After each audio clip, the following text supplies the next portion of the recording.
इसलिए उन्होंने एक प्लान बनाया। अपने बॉस को इन्फॉर्म किए बिना उन्होंने 8 महीनों तक मेहनत करके अपने काम को ऑटोमेट करने के लिए एक प्रोग्राम लिख दिया। इसके बाद से उनके लिखे गए custom program auto pilot mode पर वो सभी काम करते थे जो उन्हें कंपनी की तरफ से करने के लिए दिए जाते थे। तो अब एक नई प्लानिंग शुरू करने से पहले मैं अपने आप से पहला कमांडर इंटेंट क्वेश्चन पूछता हूँ कि इसके पीछे का पर्पस क्या है, और मैं वहां से अपने एक्शन प्लान की लिस्ट बनाता हूँ। इस तरह 10-10-10 रूल हमें इस प्रॉब्लम की सबसे वर्स्ट कंडीशन को पहचानने में हेल्प करता है जिसके बारे में हम स्ट्रेस्ड हैं। ये 3 सवाल पूछने पर नॉर्मली हमें पता चलता है कि जिन फेलियर के बारे में हम अभी परेशान हैं वो ऐसी नहीं है जो हमें हमेशा परेशान करेंगी। सक्सेसफुल टाइम मैनेजमेंट की एक की ये है कि एक क्लियर पर्पस और फोकस्ड माइंडसेट हो, क्योंकि प्रोडक्टिविटी सिर्फ ज्यादा से ज्यादा करने के बारे में नहीं है बल्कि सच में जो इम्पोर्टेंट है उस काम को करने के बारे में है। और हमारे लिए सच में क्या इम्पोर्टेंट है उसे समझने के लिए आज हम फील गुड प्रोडक्टिविटी बुक के बारे में डिस्कस करने वाले हैं, जिसे world's most followed productivity expert Ali Abdaal ने लिखा है।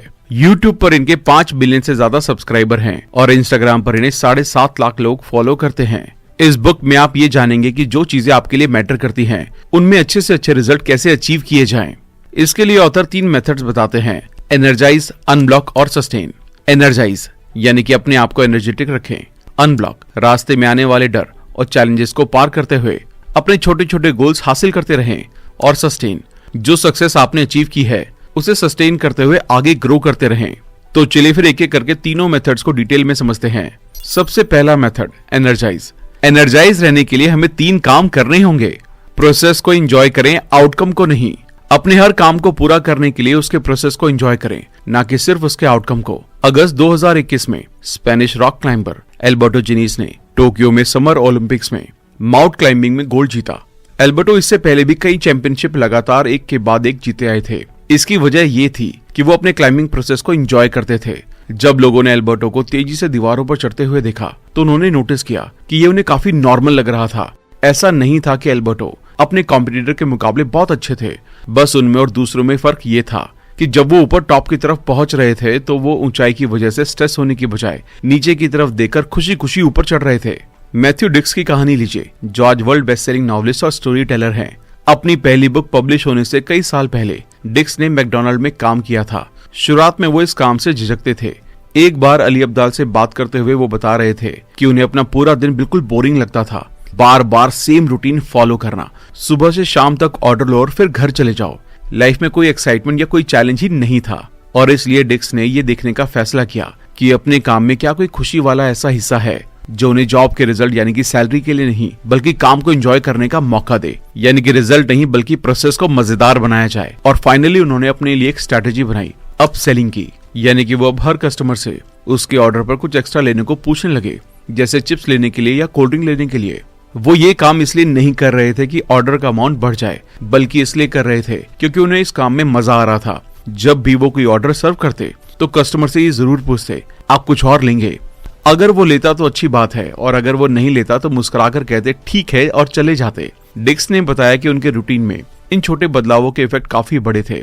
इस तरह के छोटे छोटे काम उनके कस्टमर के दिन को थोड़ा अच्छा बना देते थे और उन्हें भी एनर्जेटिक बनाए रखते थे।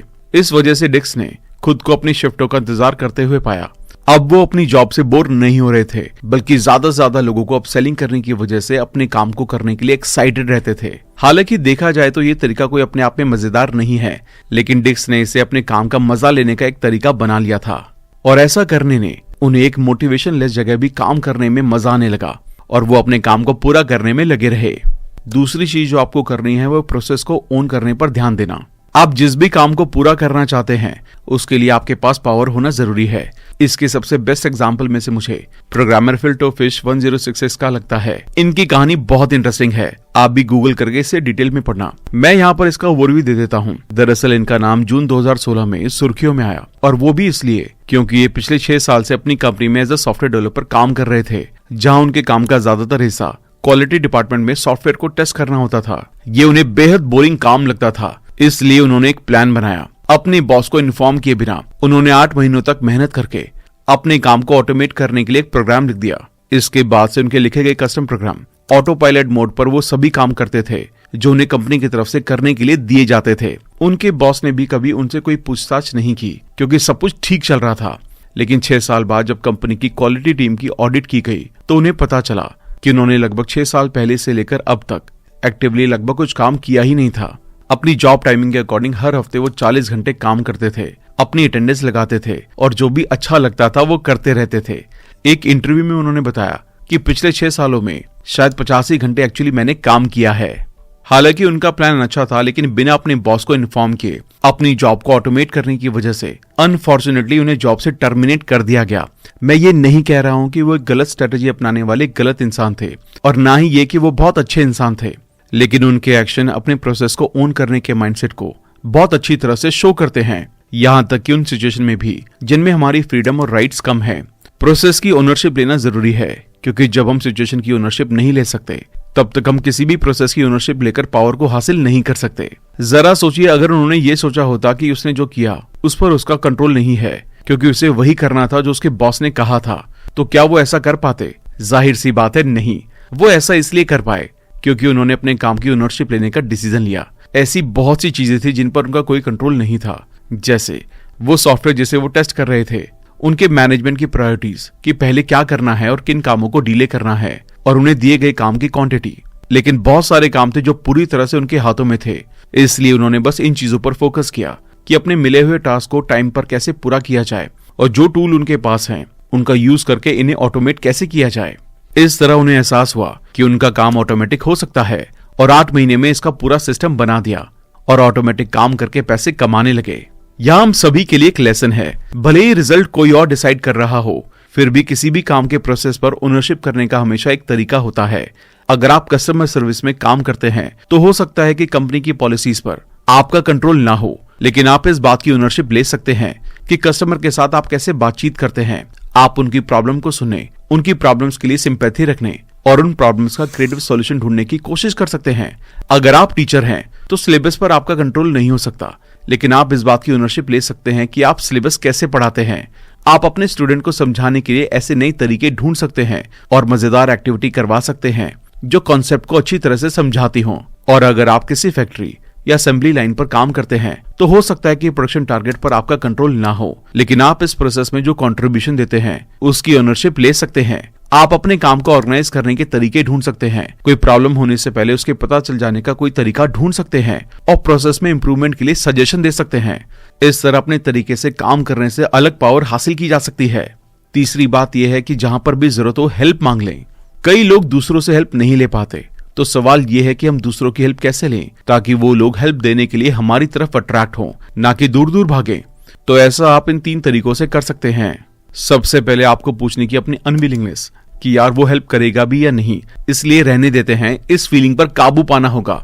ऐसा करने का सबसे आसान तरीका बस एक कहावत को अपनाना है कि लोग आपकी सोच से बहुत ज्यादा हेल्प करने के लिए एक्साइटेड हैं। आपने ये बार बार सुना और अपनी लाइफ में एक्सपीरियंस भी किया होगा कि दूसरों के साथ मुस्कुराना, उन्हें कुछ सिखाना और एडवाइस देना हमें बहुत एनर्जेटिक फील करवाता है। लेकिन फिर भी हम में से बहुत से लोग इस बात को कम आंकते हैं कि दूसरे लोग हमारी हेल्प करने के लिए उतने इंटरेस्टेड नहीं है। साइकोलॉजिस्ट वेनेसा बोहन्स ने अपनी स्टडीज में ये पाया कि 50% से ज्यादा लोग हेल्प करने के लिए तैयार रहते हैं। आपको बस पूछने की जरूरत है। दूसरा, रिक्वेस्ट को सही तरीके से तैयार करें। स्पेशली जितना हो सके हेल्प पर्सनली मांगने की कोशिश करें। 2017 की एक रिसर्च में रिसर्चर्स ने 2 ग्रुप पर एक स्टडी की। पहले ग्रुप ने लोगों से मेल के जरिए हेल्प मांगी और दूसरे ग्रुप ने पर्सनली मिलकर हेल्प मांगी। उन्होंने पाया कि मेल भेजने की बजाय पर्सनली मिलकर हेल्प के लिए कहने से सामने वाले इंसान की हेल्प करने की पॉसिबिलिटी 34% ज्यादा थी, यानी कि 100 में से 34 ज्यादा लोगों ने हेल्प की। लास्ट में ध्यान रखें कि आप सही लैंग्वेज को यूज कर रहे हैं। मुझे आपसे ये पूछते बहुत बुरा लग रहा है इन जैसे नेगेटिव सेंटेंस का यूज करने से, और अगर आप मेरी हेल्प करते हैं तो मैं आपके लिए ये करूंगा, इन जैसी बातें कहकर इसे लेन देन में बदलने से बचें। इसके बजाय उन पॉजिटिव रीजंस पर जोर दें कि आप हेल्प के लिए उस स्पेसिफिक इंसान के पास क्यों जा रहे हैं। जैसे, मैंने देखा कि XYZ काम पर आपके काम ने सच में मुझे काफी इन्फ्लुएंस किया है, इसलिए मुझे ये जानना बहुत अच्छा लगेगा कि आपने ये कैसे किया। जिस इंसान की आप तारीफ करते हैं उसके पॉजिटिव पहलुओं पर जोर देने से वो सोचेंगे कि आप सच में उनके एडवाइस को इंपॉर्टेंस देते हैं और आपकी हेल्प करने की ज्यादा पॉसिबिलिटी होगी। इस तरह जितने अच्छे वर्ड्स का यूज करके हेल्प मांगी जाती है तो हेल्प के लिए आप जिस इंसान से पूछ रहे हैं उसे उतना ही अच्छा फील होता है जितना हेल्प मिलने पर आपको अच्छा फील होगा। अब हम बढ़ते हैं दूसरे मेथड की तरफ, अनब्लॉक। अपने किसी भी काम को पूरा करने में आने वाले ब्लॉक्स को अनब्लॉक करने के लिए अली अब्दाल 2 काम करने के लिए कहते हैं। पहला, सबसे पहले क्लैरिटी के लिए अपनी लाइफ में कमांडर्स इंटेंट का यूज करें। अगर आप भी सोच रहे हैं कि आप अपनी लाइफ में कमांडर इंटेंट टेक्निक को कैसे अपना सकते हैं, तो इसका जवाब नॉर्थ फ्रांस में 6 जून 1944 में हुए एक इंसिडेंट में छुपा है, जिसे डी डे के नाम से जाना जाता है। इसमें दुश्मनों ने फ्रांस के जिस हिस्से पर कब्जा कर लिया था, उस पर फ्रांस के फ्रेंडली देशों ने मिलकर अटैक करने और फ्रांस को छुड़वाने की प्लानिंग की। प्लानिंग के पहले फेज में 1,33,000 सोल्जर्स को नॉर्मंडी के बीचेस पर बहुत एग्जैक्ट जगहों पर उतरना था। इन उतरने वाले सोल्जर्स को पैराशूट रेजिमेंटों की दूसरी बटालियन के थ्रू सपोर्ट किया जाना था और उनमें से कुछ सोल्जर्स को उस इलाके के आसपास के कुछ कस्बों और गांवों में उतरना था। उन इलाकों को नाजियों से फ्री कराना था और वहां के कुछ पुलों सड़कों को सिक्योर करना था। लेकिन शुरुआत से ही काफी कुछ गलत हो गया। पहले फेज की आर्मी के पैराट्रूपर्स के जमीन पर उतरने के कुछ ही मिनटों के अंदर उनमें से ज्यादातर सोल्जर्स को पता चला कि वो पूरी तरह से गलत जगह पर उतरे थे। अगले कुछ घंटों में ये चीज और भी बिगड़ने वाली थी, क्योंकि दूसरी आर्मी इन्हें देखकर ही अपने आसपास के इलाकों में उतरने वाली थी और सभी बटालियन अलग अलग देशों की थी, इसलिए ये लोग एक दूसरे को आपस में जानते भी नहीं थे और ऐसे में भरोसा करना भी मुश्किल था कि कौन सा सोल्जर सपोर्टिव देश का है और कौन सा दुश्मन आर्मी का है। ये ऐसी प्रॉब्लम हो गई थी जिसकी खबर अगर दुश्मन आर्मी को हो जाती तो फ्रांस के कई सोल्जर मारे जा सकते थे। लेकिन तभी एक चमत्कार हुआ और कुछ ही घंटों में पूरी आर्मी वापस पटरी पर आ गई। सपोर्टिव देशों ने उन गांवों को कैप्चर नहीं किया जिनके उन्हें ऑर्डर दिए गए थे, लेकिन उन्होंने ऐसे गांवों को अटैक करके अपने कब्जे में ले लिया जो उनके स्ट्रेटेजिक पर्पस को पूरा करते थे और जिनके जरिए नॉर्मंडी के बीचेस पर उतरने वाले सोल्जर्स प्लानिंग के अकॉर्डिंग आगे की ओर बढ़ सकते थे। ये पूरी जीत कमांडर इंटेंट से जीती गई। मिलिट्री जनरल्स के बड़े बड़े ऑर्डर्स काम में नहीं आए, उनकी बनाई गई स्पेसिफिक प्लानिंग गड़बड़ हो गई। लेकिन क्योंकि उन्होंने अपने कमांडर के इंटेंट के बारे में सभी को बता दिया था, ऑपरेशन में शामिल हर कोई पर्पस यानी कि वाई को जानता था, इसलिए चीजों के बिगड़ जाने के बावजूद दूसरे ऑप्शनल तरीकों से हाउ पर काम करना पॉसिबल हो पाया। आज मैं भी इस तरीके को हर दिन अपनी लाइफ में अप्लाई करता हूँ। पहले जब मैं कोई प्रोजेक्ट शुरू करता था तो मेरी आदत तुरंत आगे बढ़ने की होती थी। अपने मन चाहे एंड रिजल्ट के बारे में सोचे बिना हर स्टेप की प्लानिंग करने की सोचता था, लेकिन इस लेवल की मोटिवेशनल प्लानिंग एक ऑब्स्टेकल साबित हो सकती है। मैं प्लान में लिखे स्पेसिफिक कामों से डील करने में इतना उलझ जाता था कि एंड रिजल्ट क्या था इसका मुझे पता ही नहीं चल पाता था। तो अब एक नई प्लानिंग शुरू करने से पहले मैं अपने आप से पहला कमांडर इंटेंट क्वेश्चन पूछता हूँ कि इसके पीछे का पर्पस क्या है, और मैं वहां से अपने एक्शन प्लान की लिस्ट बनाता हूँ। मैंने पाया कि आसान सा सवाल पूछने से काफी पॉजिटिव इफेक्ट पड़ता है। सालों से मैं 6 पैक एब्स के अपने गोल को पाने में फेल हो रहा था। हर जनवरी में मैं जिम जाने को लेकर एक्साइटेड हो जाता था और फिर कुछ हफ्तों के अंदर मोटिवेशन कम हो जाता था और मैं पहले की कंडीशन में वापस आ जाता। जब मैंने कमांडर इंटेंट कॉन्सेप्ट को अप्लाई किया तो मुझे एहसास हुआ कि ऐसा इसलिए था क्योंकि मुझे पर्पस यानी कि 6 पैक्स क्यों चाहिए ये पूरी तरह से समझ नहीं आया था। मैं रियलिटी में 6 पैक एब्स नहीं चाहता था। मेरा असली टारगेट एक हेल्दी और एक बैलेंस बॉडी और लाइफस्टाइल बनाए रखना था।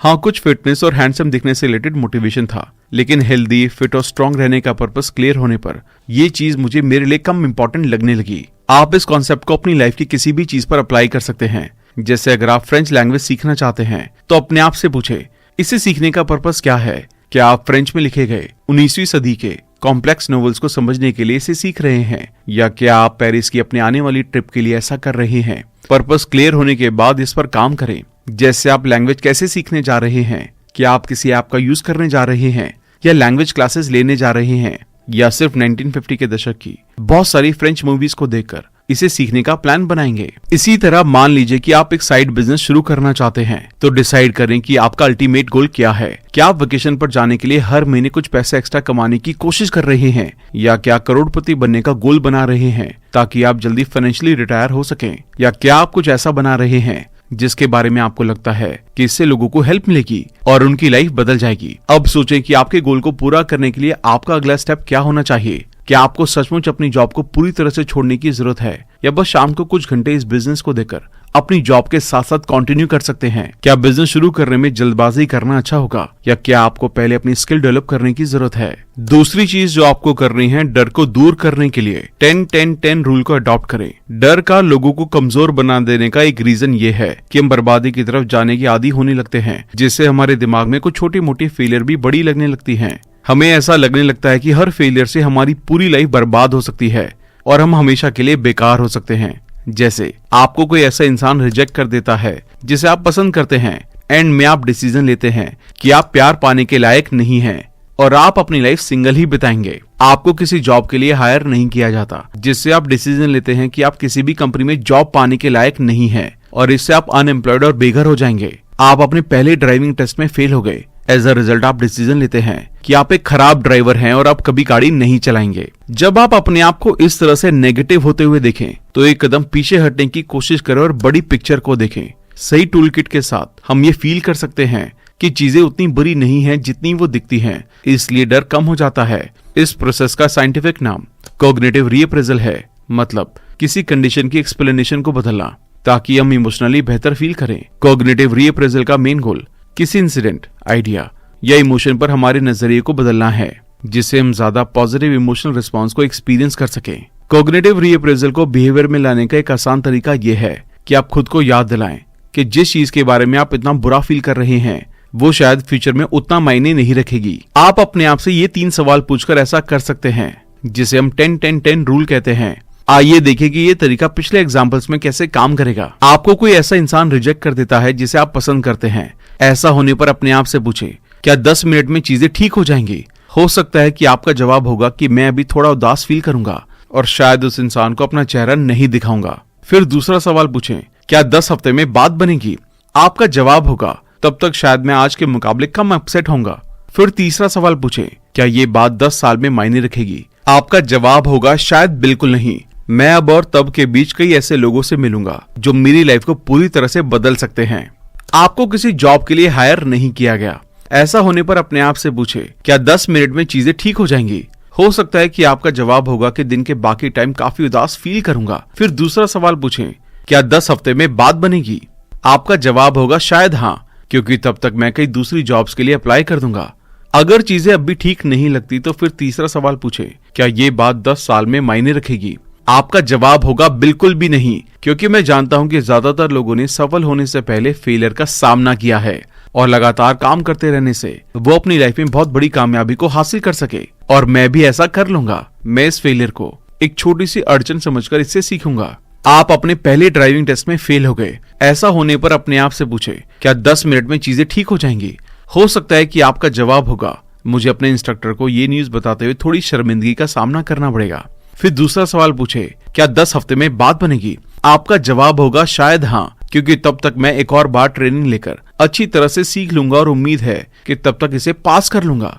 अगर अब भी बात ना बने तो फिर तीसरा सवाल पूछें, क्या ये बात 10 साल में मायने रखेगी? आपका जवाब होगा, बिल्कुल भी नहीं, मैं इस बारे में लगभग सब कुछ भूल जाऊंगा। अगर मैं इसे फिर भी याद रखूं तो सिर्फ लाइफ की एक मजेदार कहानी की तरह याद करूंगा। इस तरह 10-10-10 रूल हमें इस प्रॉब्लम की सबसे वर्स्ट कंडीशन को पहचानने में हेल्प करता है जिसके बारे में हम स्ट्रेस्ड हैं। ये 3 सवाल पूछने पर नॉर्मली हमें पता चलता है कि जिन फेलियर के बारे में हम अभी परेशान हैं वो ऐसी नहीं है जो हमें हमेशा परेशान करेंगी, और ये कि हमारे मन में जो डर है वो हमेशा इतना ही इम्पोर्टेंट नहीं होगा, बल्कि टाइम के साथ वो खत्म हो जाएगा। इसलिए हमें खुशी के साथ प्रेजेंट में अपना बेस्ट देना है। अब बढ़ते हैं इस बुक के तीसरे पार्ट की तरफ, सस्टेन, यानी कि जो सक्सेस आपको मिली है उसे बनाए रखते हुए आगे ग्रो करने के लिए ये तरीके अपनाएं। सबसे पहले एनर्जी को बचाकर रखें।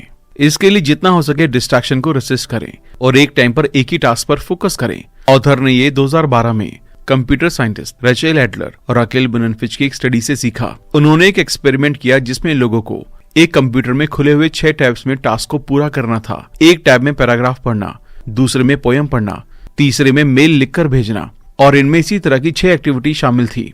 एक्टिविटीज डिसाइड करने के बाद उन लोगों को 2 ग्रुप्स में बांट दिया। पहला मल्टीटास्किंग ग्रुप, जिन्हें हर काम एक ही टाइम पर या कम से कम 2-3 काम एक ही टाइम पर करने थे, और दूसरा ग्रुप था नो मल्टीटास्किंग ग्रुप। इस ग्रुप में जो पार्टिसिपेंट थे उनको हर काम को एक एक करके सीरीज में करना था, जैसे पहले नंबर 1 काम को पूरा करना, फिर नंबर 2 और इसी तरह 3, 4, 5, 6। मल्टीटास्किंग ग्रुप में 6 टास्क में से हर एक के लिए अलग अलग टैब्स खुले थे और पार्टिसिपेंट्स को बताया गया था कि वो हर एक टास्क को पूरा किए बिना दूसरे पर स्विच कर सकते हैं। इस स्टडी का रिजल्ट हैरान कर देने वाला था। वो लोग काफी ज्यादा डिस्ट्रैक्टेड थे जो लगातार एक काम से दूसरे काम पर स्विच कर रहे थे, और उन्होंने खराब परफॉर्म किया। लेकिन ग्रुप 1 के काम में प्रोडक्टिविटी भी दिखी और उनका हर काम ऑलमोस्ट टाइम पर पूरा हो गया था। इसलिए अपना ज्यादातर टाइम सिर्फ एक ही टास्क पर फोकस रखें। दूसरी चीज जो आपको करनी है वो है अपनी एनर्जी को रिचार्ज करते रहें। इसका पहला तरीका है काम hobbies. Farmer American president George W Bush और इंग्लैंड के किंग चार्ल्स थर्ड में जितना आप सोच सकते हैं उससे कहीं ज्यादा सिमिलैरिटीज थी। बेशक वो दोनों बेहद अमीर थे, दुनिया भर में अपनी ताकत के लिए जाने जाते थे, लेकिन जो चीज उनमें एक जैसी थी वो थी पेंटिंग की हॉबी। बुश ने मिलिट्री से रिलेटेड चीजों को पेंट किया और किंग चार्ल्स स्कॉटिश लैंडस्केप को पेंट किया करते थे। मुझे भी ऐसा लगता है कि पेंटिंग सबसे बेस्ट शांत एक्टिविटी है। जब कोई इंसान पेंटिंग करना शुरू करता है तो वो कितना भी नया क्यों ना हो, अपनी इस हॉबी को कंटिन्यू करते हुए वो टाइम के साथ इसमें अच्छा बन जाता है। ऐसे लोग नॉर्मली इस बात पर पूरी फ्रीडम रखते हैं कि वो क्या पेंटिंग कर रहे हैं और इसे कैसे करना है। ये उनके डे टू डे काम से अलग होती है, इसलिए ये हॉबी उनमें सेंस ऑफ फ्रीडम या जिंदा रहने की फीलिंग को जगाए रखती है, जिससे उन्हें कंफर्टेबल और अच्छा फील होता है। लेकिन जो चीज पेंटिंग को स्पेशली अलग बनाती है वो ये है, इसका आप पूरी तरह से अपनी शर्तों पर मजा ले सकते हैं।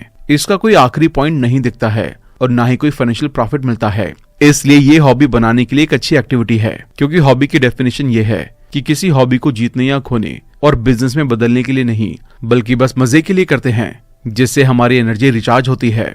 इसलिए आप भी अपनी एक हॉबी बनाएं। उस क्रिएटिव एक्टिविटी के लिए स्पेसिफिक टाइम डिसाइड करें और इसे अपने काम और डेली रिस्पॉन्सिबिलिटी से अलग करें। अपनी हॉबी के लिए एक स्पेसिफिक कमरा या जगह चुनने की कोशिश करें। अपनी क्रिएटिविटी टाइम के दौरान काम से रिलेटेड इन्फॉर्मेशन को बंद कर दें और जब आप अपनी चुनी हुई एक्टिविटी को कर रहे हो तो उस पर ही पूरा फोकस करें। इसके बाद अपने आप को लगातार याद दिलाएं कि किसी भी तरह के फायदे की उम्मीद करने की बजाय इसे करने के प्रोसेस का मजा लेना है। जब आप पेंटिंग करते हैं, खेलते हैं या कुछ क्रिएट करते हैं तो अपने आप को याद दिलाएं कि एक ऐसी फील्ड है जिसमें क्वालिटी मायने नहीं रखती। इसलिए आप अपने आप को गलतियां करने, एक्सपेरिमेंट करने और अपनी स्पीड से बढ़ने की परमिशन दें, क्योंकि आपका फर्स्ट गोल स्पेशलिस्ट या मास्टर बनना नहीं है, बल्कि उस प्रोसेस का मजा लेकर खुद को रिचार्ज करना है। अपनी एनर्जी को क्रिएटिवली रिचार्ज करने का दूसरा तरीका है काम प्रोजेक्ट्स बनाना। प्रोजेक्ट बनाते टाइम ध्यान रखें कि एक प्रोजेक्ट का एक फिक्स स्टार्ट और एंड होता है। प्रोजेक्ट हमारी कैपेसिटी और ऑटोनॉमी की फीलिंग के लिए भी काफी यूजफुल होते हैं, क्योंकि जब हम अपने एंड गोल तक पहुंचते हैं तो वो हमें अचीवमेंट की फीलिंग देते हैं। एक काम प्रोजेक्ट कुछ भी क्रिएटिव हो सकता है जिसका एक क्लियर एंड पॉइंट हो। आप 1 साल तक हर एक दिन एक फोटो लेने का गोल बनाकर फोटोग्राफी कर सकते हैं। आप text based role playing game बनाने का गोल बनाकर कोड करना सीख सकते हैं। आप अपनी मदर के अगले बर्थडे के लिए एक गिफ्ट बनाने का गोल बनाते हुए उनके लिए एक सूट बनाने की स्किल डेवलप कर सकते हैं। अगर आप अपने काम प्रोजेक्ट के पॉजिटिव इन्फ्लुएंस को और बढ़ाना चाहते हैं तो इसमें अपने जैसे लोगों को शामिल करने के बारे में सोचें। जब हम दोस्तों के साथ या अपने बिजनेस ग्रुप के हिस्से की तरह कोई काम करते हैं तो हम ह्यूमन कनेक्शन से आने वाली एनर्जी का भी यूज करते हैं। हम ऐसे माहौल में पनपते हैं जहाँ एक दूसरे से सीख सकते हैं, आइडियाज का गिव एंड टेक कर सकते हैं और अपनी सक्सेस को एक साथ सेलिब्रेट कर सकते हैं। अगर आपके काम प्रोजेक्ट्स में पेंटिंग या ड्राइंग शामिल है तो आप एक लोकल आर्ट क्लास या मीटअप ग्रुप में शामिल हो सकते हैं, जहां आप अपनी ग्रोथ शेयर कर सकते हैं। अगर आपको लिखने का शौक है तो आप एक राइटिंग ग्रुप का हिस्सा बन सकते हैं या इस तरह की वर्कशॉप में हिस्सा ले सकते हैं, जहां पे एक ऑथर बनने की दिशा में अपनी स्किल को डेवलप करते हैं। आपका प्रोजेक्ट जो भी हो, जब अपने प्रोजेक्ट के आसपास एक ग्रुप को बनाएंगे तो आप लोगों की रिचार्जिंग पावर का यूज करके अपनी एनर्जी को खुद ही बढ़ा लेंगे। थैंक यू दोस्तों। तो ये थी फील गुड प्रोडक्टिविटी की बुक समरी। आइए हमने जो कुछ भी सीखा है उसे वापस से रिवाइज कर लेते हैं ताकि इनको इम्प्लीमेंट करना आपके लिए आसान रहे। एनर्जी से भरे रहें। अपने किसी भी काम को पूरा करने में आने वाले ब्लॉक्स को अनब्लॉक करते हुए आगे बढ़ते रहें और जो सक्सेस आपने अचीव की है उसे सस्टेन करते हुए आगे ग्रो करते रहें। अपने काम के लिए एनर्जेटिक रहने के लिए प्रोसेस को एंजॉय करें, आउटकम को नहीं। प्रोसेस को ओन करने पर ध्यान दें और जहां जरूरत हो हेल्प मांग लें। अपने किसी भी काम को पूरा करने में आने वाले ब्लॉक्स को अनब्लॉक करने के लिए अपनी लाइफ में कमांडर्स इंटेंट का यूज करें। डर को दूर करने के लिए 10-10-10 रूल को अपनाएं। जो सक्सेस आपको मिली है उसे बनाए रखते हुए आगे ग्रो करने के लिए ये तरीके अपनाएं। एनर्जी को बचाकर रखें। इसके लिए जितना हो सके डिस्ट्रैक्शन को रेसिस्ट करें और एक टाइम पर एक ही काम पर फोकस करें और अपनी एनर्जी को रिचार्ज करते रहें।